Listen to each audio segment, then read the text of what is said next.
যাবো ওখানে বিজেপিকে ডেকে নিয়ে আসবো, আর এখানে তাদের সঙ্গে ফ্রন্ট করবো। বিজেপির সঙ্গে ফ্রন্ট করে কংগ্রেস ভেঙে বেরিয়ে তারপরে সেই ফ্রন্ট করে উনি পারলেন।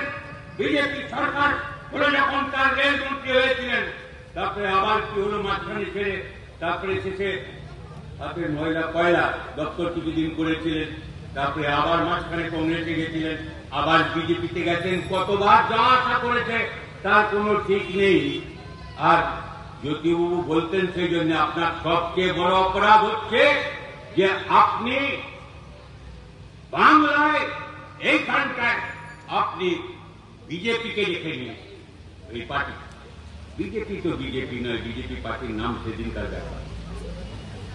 78 সালের পর, 80 সালের পর সেই বিজেপি আরএসএস, তার আগে ছিল হিন্দু মহাসভা।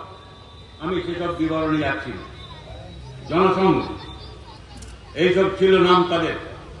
আর সেই আরএসএস, রাষ্ট্রীয় স্বয়ংসেবক সংঘ, তারাই এবং যাকে বলছেন ওই বিজেপি, তারাই ওর পার্টির এই যে ওদের পদ্মফুল আর এর ঘাসফুল হবে এটা ঠিক করে দিয়েছে।